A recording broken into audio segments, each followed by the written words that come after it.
জয় হিন্দ জয় Bharat dear viewers, আপনারা জানেন যে নেপাল আবারও উত্তাল হয়ে উঠেছে। হাজার হাজার ছাত্র যুবক রাস্তায় নেমে এসেছে। নেপালের এই আন্দোলন মনে করাচ্ছে বাংলাদেশে হাসিনা বিরোধী ছাত্র আন্দোলনের কথা, কারণ নেপালেও পার্লামেন্টকে ঘেরাও করে রেখেছে ছাত্র যুবকরা। বিক্ষোভ এমন জায়গায় গিয়ে পৌঁছেছে যে নেপালের কমিউনিস্ট সরকার শুট অ্যাট সাইট অর্ডার পর্যন্ত জারি করে দিয়েছে। ফলে পুলিশের গুলিতে এখনো পর্যন্ত 19 জন নিহত হয়েছে বলেও খবর আসছে। আরও অসংখ্য যুবক আহত হয়ে হয় হাসপাতালে ভর্তি, নয় নিখোঁজ হয়ে আছে। আর তাই বিক্ষুব্ধ জনতার এখন একটাই দাবি, অবিলম্বে নেপালের কমিউনিস্ট সরকার পদত্যাগ করুক, অবিলম্বে তাদের রাজতন্ত্রকে ফিরিয়ে দিক, অবিলম্বে নেপালকে পুনরায় হিন্দু রাষ্ট্র ঘোষণা করা হোক। কিন্তু কেন এই বিক্ষোভ? কি এমন হলো যে নেপালের মানুষ এমন উত্তাল আন্দোলন শুরু করলো? যে নেপালের মানুষ নিজেরাই রাজতন্ত্রকে হটিয়ে কমিউনিস্ট সরকারকে নিয়ে এসেছিল, এই 15-16 বছরে কি এমন ঘটলো যে তারা রাস্তায় নেমে কমিউনিস্ট অপশাসনের অপসারণ চাইছে, রাজতন্ত্র ফেরাতে চাইছে? চলুন এর সব কিছুই জানি আজকের এই ভিডিওটাতে। গভীরভাবে বিশ্লেষণ করে দেখি আজকের এই আন্দোলনের পেছনে সব কারণগুলো। তো চলুন শুরু থেকে শুরু করি। দেখুন, নেপালের মানুষ কেন রাস্তায় নেমে এসেছে, কেন তারা কমিউনিস্ট শাসনের অবসান চাইছে, কেন তারা রাজতন্ত্রে ফেরত যেতে চাইছে, কেনই বা পুনরায় হিন্দু রাষ্ট্র প্রতিষ্ঠিত করতে চাইছে, তার পেছনে দুটো কারণ রয়েছে। একটা হলো আকস্মিক কারণ, যার জন্য আজকের এই আন্দোলনটা শুরু হয়েছে। আর দুই, এই আকস্মিক কারণের পেছনে গত 15 বছর ধরে কমিউনিস্ট সরকারের ওপরে মানুষের পুঞ্জীভূত রাগ, যার বহিঃপ্রকাশে আজকের এই আন্দোলনটা হচ্ছে। প্রথমে জানবো যে কেন এই আন্দোলনটা শুরু হলো। আসলে নেপালের কমিউনিস্ট সরকার রিসেন্টলি নেপালের সব রকম সোশ্যাল মিডিয়া ব্যবহারকে সরকারিভাবে বন্ধ করে দিয়েছে। মানে ফেসবুক, ইউটিউবের মতো সব কটা সোশ্যাল মিডিয়া প্ল্যাটফর্মকে নেপাল থেকে ব্যান করে দিয়েছে নেপালের কমিউনিস্ট সরকার। কিন্তু কেন? সরকার বলছে সোশ্যাল মিডিয়াকে নেপালের সরকার সম্পূর্ণভাবে নিয়ন্ত্রণ করতে পারছে না, তাই সরকার দাবি করেছে সোশ্যাল মিডিয়াকে যাতে সরকার পূর্ণভাবে নিয়ন্ত্রণ করতে পারে, তার জন্য ফেসবুক, ইউটিউবের মতো সোশ্যাল মিডিয়াকে সরকারের কাছে পূর্ণ অথরিটি দিতে হবে, যাতে তারা যে কোনো পোস্ট বা ভিডিওকে ডিলিট করতে পারে বা নিয়ন্ত্রণ করতে পারে। কিন্তু সোশ্যাল মিডিয়ার এই অ্যাপগুলো সরকারকে এই রকম কোনো নিয়ন্ত্রণ দিতে রাজি হয়নি বলেই সরকার নেপাল থেকে সোশ্যাল মিডিয়াকে সম্পূর্ণভাবে ব্যান করে দিয়েছে। কিন্তু নেপালের সাধারণ মানুষ বলছে অন্য কথা। তারা বলছে নেপাল জুড়ে সাধারণ মানুষের সরকার বিরোধী কণ্ঠকে রোধ করতে নেপালের কমিউনিস্ট সরকার সোশ্যাল মিডিয়াকে ব্যান করেছে। নেপালের জনগণের অভিযোগ, কমিউনিস্ট সরকার নেপালের মেইনস্ট্রিম মিডিয়াকে ভয় দেখিয়ে আগেই চুপ করিয়ে রেখেছে। তাই আজকের দিনে যেটুকু সরকার বিরোধী আলোচনা বা সমালোচনা হয়, সেটা নেপালের সোশ্যাল মিডিয়াতেই হয়। এখন কমিউনিস্ট কায়দায় জনগণের কণ্ঠরোধ করতে, সোশ্যাল মিডিয়ার কণ্ঠরোধ করতে চাইছে নেপালের কমিউনিস্ট সরকার। আর তাই তারা সোশ্যাল মিডিয়াকে নেপাল থেকে ব্যান করে দিয়েছে। আসলে যুগে যুগে দেশে দেশে ক্ষমতায় আসার পরে কমিউনিস্টরা যেরকম স্বৈরাচারী শাসনকে প্রতিষ্ঠা করে, গুপ্ত হত্যা করে, ভয়ভীতির শাসনকে কায়েম করে, মানুষের কণ্ঠ রোধ করে, শহরে শহরে জোনাল কমিটির সেক্রেটারিরা যেরকম দাদাগিরি করে, পাড়ায় পাড়ায় সালিশি সভার মাধ্যমে যেরকম সমাজকে দাবিয়ে রাখে, নেপালেও এখন সেই রকমের কমিউনিস্ট স্বৈরশাসন শুরু হয়েছে। আর তাই নেপালের কমিউনিস্ট অপশাসনের বিরুদ্ধে সাধারণ মানুষের দীর্ঘ 15-16 বছরের পুঞ্জীভূত রাগের বহিঃপ্রকাশ হিসেবে এই আন্দোলন শুরু হয়েছে নেপালে। তাছাড়া 2006 থেকে 2008 সালের মধ্যে মূলত চীনের প্ররোচনায় মাওবাদী ও কমিউনিস্ট আন্দোলনের মধ্য দিয়ে নেপালের রাজতন্ত্রকে সরিয়ে নেপালের মানুষ যখন কমিউনিস্ট শাসনকে নিয়ে এসেছিল, তখন তাদের অনেক আশা ছিল নেপালে শান্তি ফিরবে, সমৃদ্ধি আসবে। ভেবেছিল দীর্ঘদিন ধরে অনাদৃত সমস্যাগুলোর সমাধান হবে, সংসদ কাজ করবে, নেপাল এগিয়ে যাবে। কিন্তু 2008 থেকে 2025 পর্যন্ত এই 16-17 বছরে নেপাল কি পেয়েছে? কিচ্ছু পায়নি, নাথিং। এই 16-17 বছরে 14বারের বেশি সরকার পরিবর্তন হয়েছে, নেপালের কমিউনিস্ট নেতাদের সম্পত্তি ফুলে ফেপে উঠেছে, অথচ নেপালের বেকারত্ব ভয়াবহ পর্যায়ে পৌঁছেছে, মুদ্রাস্ফীতি চরমে উঠেছে। চাকরির অভাব গোটা অর্থনীতিকে ধ্বংস করে দিচ্ছে। যুব সমাজ দেশ ছেড়ে চলে যাচ্ছে, ব্যবসা বিকশিত হচ্ছে না, শিল্প কারখানা ভেঙে পড়ছে, বৈদেশিক ঋণ বাড়ছে নেপালের। সরকারি চাকরিতে যোগ্যতার পরিবর্তে ঘুষ আর পার্টি ক্যাডারের গুরুত্ব অনেক বেশি পাচ্ছে। তাছাড়া নেপালের শহরে শহরে চলছে কমিউনিস্ট পার্টির জোনাল কমিটির সেক্রেটারিদের দাদাগিরি, আর গ্রামে গ্রামে শুরু হয়ে গেছে সালিশি সভা। নেপালের মেন স্ট্রিম মিডিয়াগুলোকে কমিউনিস্ট সরকার হয় কিনে নিয়েছে, নয়তো ভয় দেখিয়ে চুপ করিয়ে রেখেছে। আর এখন সোশ্যাল মিডিয়া বন্ধ করে সম্পূর্ণভাবে মানুষের কণ্ঠকে রোধ করতে চাইছে নেপালের এই কমিউনিস্ট সরকার। আর তাই দীর্ঘ 15-16 বছর ধরে মানুষের মনে পুঞ্জীভূত ক্ষোভের বহিঃপ্রকাশ হিসেবে নেপালের সাধারণ মানুষ এখন রাস্তায় নেমে এসেছে। তাদের দাবি খুব স্পষ্ট, তারা এই মুহূর্তে নেপালের কমিউনিস্ট শাসনকে উচ্ছেদ করে আবার রাজতন্ত্রে ফেরত যেতে চায়, আবার তারা হিন্দু রাষ্ট্রে ফিরে যেতে চায়। কিন্তু কেন তারা তাদের মূল সংস্কৃতিতে ফিরে যেতে চাইছে, আর কেনই বা তারা কমিউনিস্ট অপশাসনের অবসান ঘটিয়ে রাজতন্ত্র আর হিন্দু রাষ্ট্রকে প্রতিষ্ঠিত করতে চাইছে, এটা জানতে গেলে আমাদের নেপালের ইতিহাস আর সংস্কৃতিটা একটু গভীরভাবে বুঝতে হবে। আসলে প্রাচীনকাল থেকেই নেপাল ভারতীয় উপমহাদেশের অন্যতম মূল আধ্যাত্মিক ক্ষেত্র। এখানে হিন্দু সংস্কৃতির পীঠস্থান হিসাবেই কিন্তু নেপাল পরিচিত।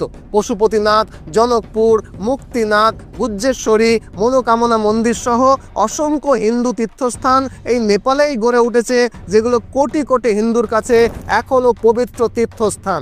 প্রায় 12,000 বছর আগে মিথিলা রাজ্যের রাজকন্যা মা সীতা জন্মেছিল এই নেপালের জনকপুরে, যে জনকপুরটা এখনো নেপালে। আজ পর্যন্ত জনকপুরের জনকী মন্দির শুধু নেপালের নয়, সমগ্র হিন্দু সভ্যতার এক গুরুত্বপূর্ণ তীর্থস্থান। আবার 4th ও 5ম শতকে নেপালে লিচ্ছবি রাজবংশের উত্থান ঘটে, যাদের শাসনকালকে নেপালের স্বর্ণযুগ বলা হয়। লিচ্ছবি শাসকরা যে শুধু দক্ষ প্রশাসক ছিলেন তাই নয়, তারা সংস্কৃতি, ধর্ম, শিল্পকলা ও শিক্ষার বিস্তারেও গুরুত্বপূর্ণ ভূমিকা পালন করেছিলেন। এই রাজবংশেই জন্ম নেন রাজকুমারী ত্রিশলা, যিনি জৈন ধর্মের 24তম তীর্থঙ্কর মহাবীরের মা ছিলেন। অর্থাৎ নেপালের ভূমি শুধু হিন্দু ধর্মের নয়, জৈন ধর্মের ইতিহাসের সাথেও গভীরভাবে জড়িয়ে আছে। এই লিচ্ছবি রাজবংশের রাজত্বকালেই নির্মিত হয় বিখ্যাত পশুপতিনাথ মন্দির, যা আজও নেপালের সবচেয়ে গুরুত্বপূর্ণ ধর্মীয় স্থান হিসাবে স্বীকৃত। পরবর্তী সময়ে 1200 থেকে 1800 শতকের মধ্যে নেপালে একাধিক হিন্দু রাজবংশ শাসন প্রতিষ্ঠা করেছিল। এদের মধ্যে অন্যতম ছিল মল্ল রাজবংশ, যারা বহু মন্দির, ধর্মীয় স্থাপনা, সংস্কৃত শিক্ষা কেন্দ্র এবং শিল্প সংস্কৃতির বিকাশ ঘটান নেপালে। এই সময় নেপালে একাধিক ধর্মীয় রীতিনীতি প্রতিষ্ঠিত হয়, যাদের মধ্যে অন্যতম হলো কুমারী পূজা, যেখানে অল্প বয়সী কন্যাকে জীবন্ত দেবী হিসাবে পুজো করা হয়। কুমারী পূজার এই ঐতিহ্য নেপাল থেকেই ভারতে আসে এবং আজও এই ঐতিহ্য ভারত এবং নেপালে সমানভাবে অব্যাহত রয়েছে। এরপরে 1800 শতকে নেপালে জন্ম নেন মহারাজা পৃথ্বীনারায়ণ শাহ, যিনি বিচ্ছিন্ন রাজ্যগুলোকে একত্রিত করে নেপালকে শক্তিশালী সাম্রাজ্যে পরিণত করেন। তিনি যে শুধু সামরিক বিজয় লাভ করেছিলেন এমন নয়, বরং নেপালের ধর্মীয় ও সাংস্কৃতিক ঐতিহ্যকে রক্ষা করতে একাধিক কঠোর সিদ্ধান্তও নিয়েছিলেন। তার আমলেই নেপালের শাহ রাজবংশ শক্ত ভিত্তির ওপরে প্রতিষ্ঠিত হয়। কিন্তু নেপালের ভাগ্য পরিবর্তিত হতে শুরু করে 1816 সালে, যখন তৃতীয় অ্যাংলো নেপাল যুদ্ধের সময় নেপাল ব্রিটিশদের কাছে পরাজিত হয়। পরাজয়ের ফলে নেপালকে তার বিশাল ভূখণ্ড ব্রিটিশদের হাতে তুলে দিতে হয়েছিল। সিকিম, গারোয়াল, কুমায়ুন অঞ্চল ব্রিটিশ সাম্রাজ্যের অন্তর্ভুক্ত হয়ে যায় এবং নেপাল এক প্রকার ব্রিটিশদের অধীনস্থ প্রোটেক্টোরিয়েট রাজ্যে পরিণত হয়। অর্থাৎ নেপালের নিজস্ব পররাষ্ট্রনীতি ব্রিটিশদের নিয়ন্ত্রণে চলে যায় এবং দেশটি সামরিক এবং কূটনৈতিকভাবে ব্রিটিশদের ওপরে নির্ভরশীল হয়ে পড়ে। এভাবেই 1947 সাল পর্যন্ত নেপালের রাজারা বংশানুক্রমিকভাবে ভারতের অধীনস্থ প্রোটেক্টোরিয়েট রাজ্য হিসাবে চলতে থাকে।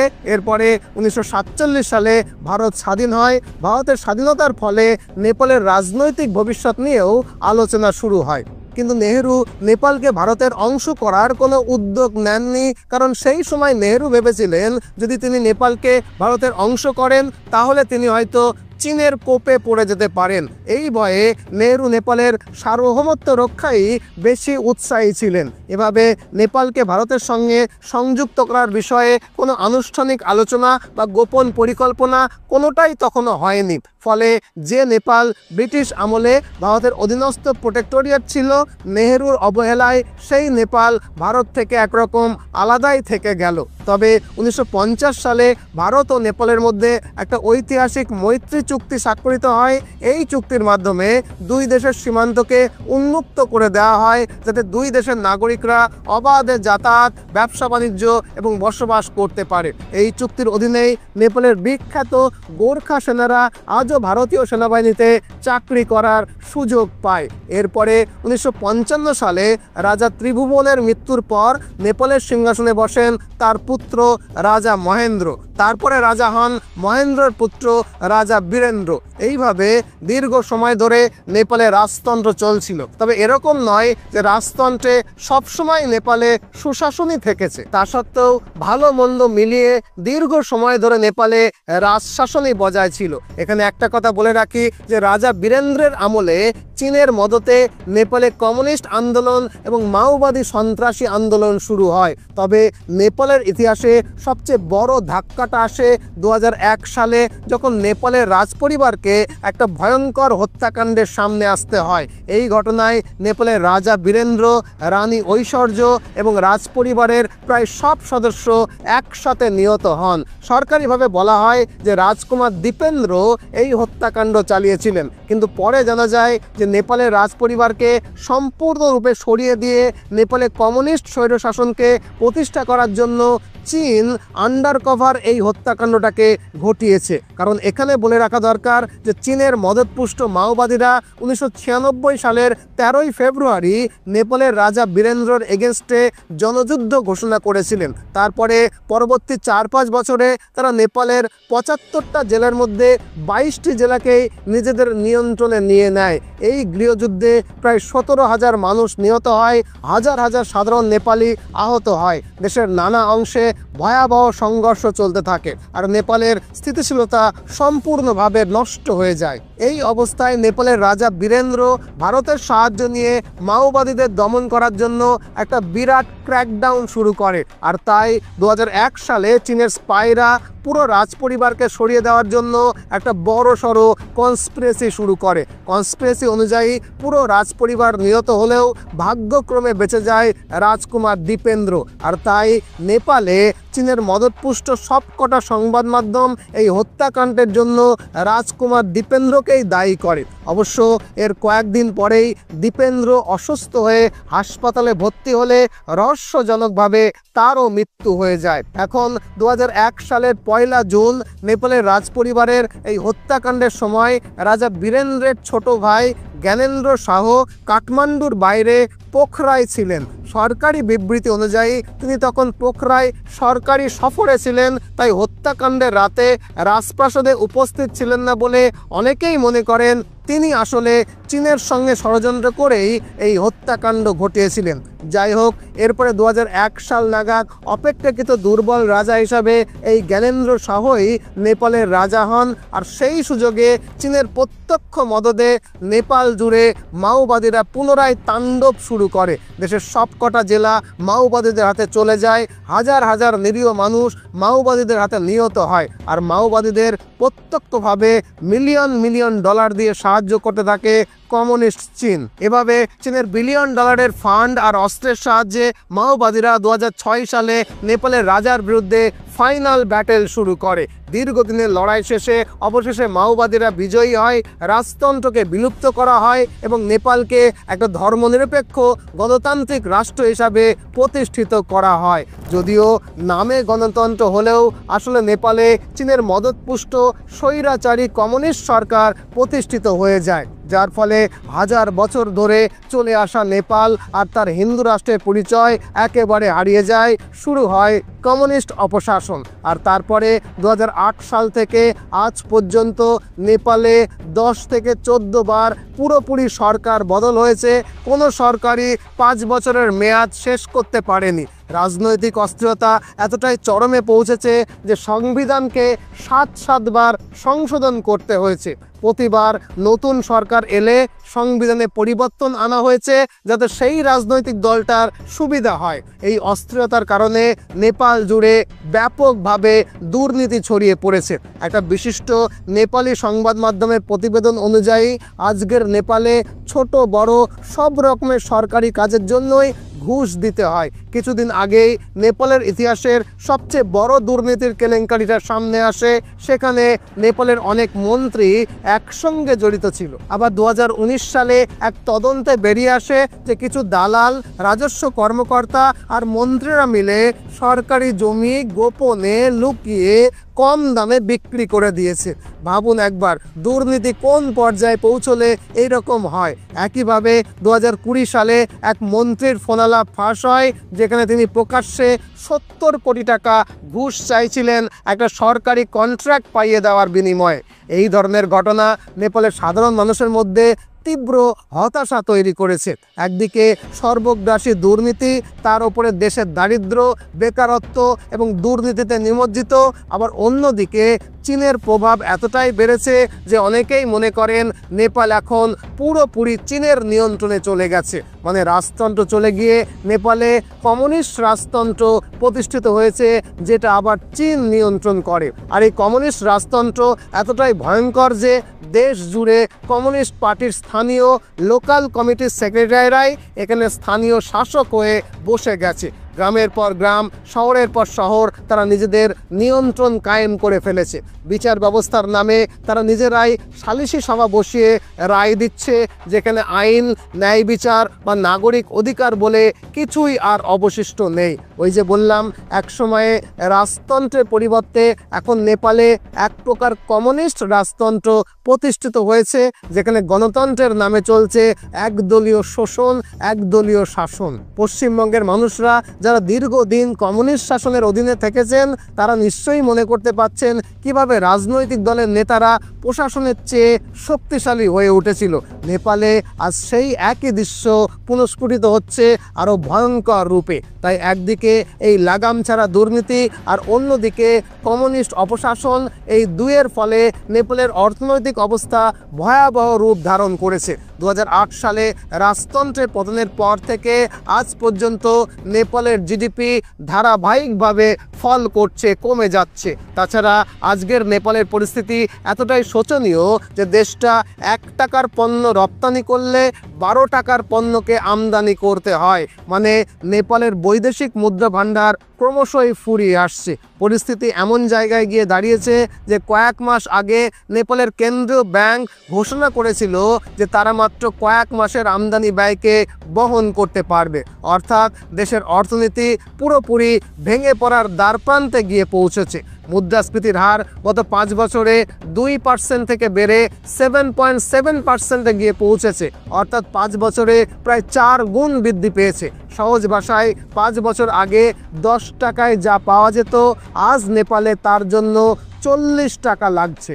অথচ ক্ষমতায় আসার আগে এই কমিউনিস্টরাই বলেছিল তারা সাধারণ মানুষের রুটি রুজির ব্যবস্থা করবে, নেপালকে দারিদ্র মুক্ত করবে। কমিউনিস্টরা যেমন বলে আর কি, কিন্তু বাস্তবে তাদের শাসন আমলে নেপালের প্রায় 46 লক্ষ মানুষ ক্ষুধার সঙ্গে লড়াই করছে।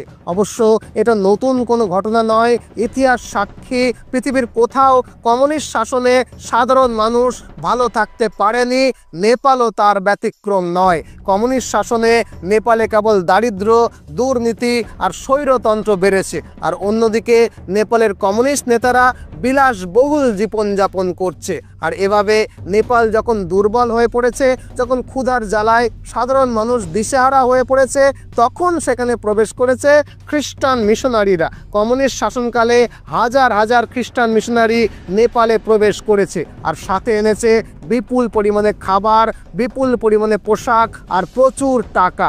কমিউনিস্ট অপশাসনে ক্ষুধার্ত মানুষ যেখানে খাবার পাচ্ছে না, সেখানে বিনামূল্যে খাবার দিয়ে তাদের প্রলোভিত করা হচ্ছে। আর এর ফলে একের পর এক জেলা থেকে সংবাদ আসছে যেখানে পুরো গ্রাম হিন্দু থেকে খ্রিস্টান হয়ে যাচ্ছে। অথচ কমিউনিস্ট সরকার তাতে কোনো বাধা দিচ্ছে না, কারণ আমরা সবাই জানি কমিউনিস্টরা বারবারই হিন্দু বিরোধী। আর এর ফলে নেপালের জনবিন্যাস দ্রুত বদলে যাচ্ছে।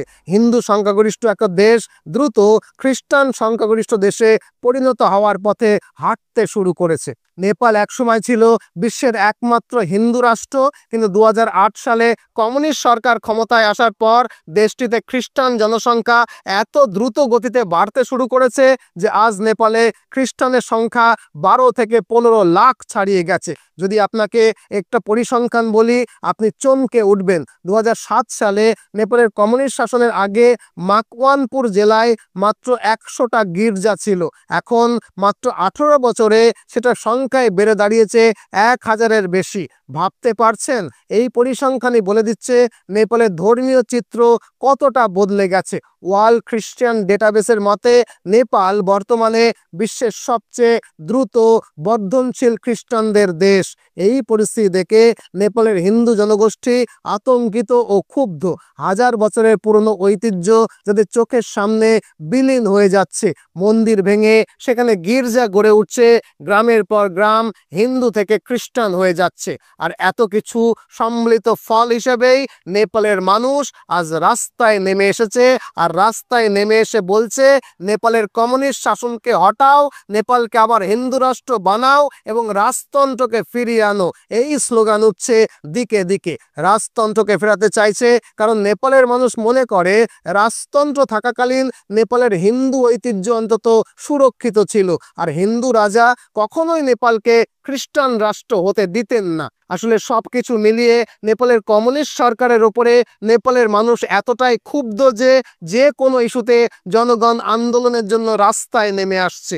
আজ যেমন সোশ্যাল মিডিয়া বন্ধ কেন হলো, এর জন্য কমিউনিস্ট শাসনের পতন চেয়ে নেপালের জনগণ রাস্তায় নেমেছে। যদি সরকারের পতন না হয়, আগামীকাল অন্য কোনো কারণে জনগণ আবার রাস্তায় নামবে। যতক্ষণ না নেপালে কমিউনিস্ট অপশাসনের অবসান ঘটছে, যতক্ষণ না পর্যন্ত নেপালে হিন্দু রাষ্ট্র পুনঃপ্রতিষ্ঠিত হচ্ছে। আর এই আন্দোলনের তীব্রতা এতটাই, যখন আমি এই ভিডিওটা রেকর্ড করছি ততক্ষণে নেপালের কমিউনিস্ট সরকারের প্রধানমন্ত্রী কেপি ওলি পদত্যাগ করতে বাধ্য হয়েছে। এখন বাকি শুধু নেপাল থেকে কমিউনিস্ট শাসনকে সম্পূর্ণভাবে উচ্ছেদ করা এবং নেপালকে পুনরায় রাজতন্ত্র এবং হিন্দু রাষ্ট্রে ফিরিয়ে আনা, যেটা খুব শীঘ্রই হবে বলে আমার বিশ্বাস। তবে আপনার কি মনে হয়, নেপালে কমিউনিস্ট শাসন সম্পূর্ণ অবসান ঘটিয়ে অবিলম্বে কি নেপালকে হিন্দু রাষ্ট্রে পুনঃপ্রতিষ্ঠা করা উচিত? কমেন্ট বক্সে আপনার মূল্যবান কমেন্ট জানাতে ভুলবেন না। আর অবশ্যই ভিডিওটাকে একটা লাইক করবেন আর ফেসবুক হোয়াটসঅ্যাপে বেশি বেশি করে শেয়ার করবেন। নতুন হলে চ্যানেলটাকে নিশ্চয়ই সাবস্ক্রাইব করে নেবেন। তো আজ এ পর্যন্তই। নতুন কোনো ভিডিও নিয়ে আবারও দেখা হবে। ততদিনে ভালো থাকুন, সুস্থ থাকুন, সদা সর্বদা ভারতের পক্ষে থাকুন। জয় হিন্দ, জয় ভারত।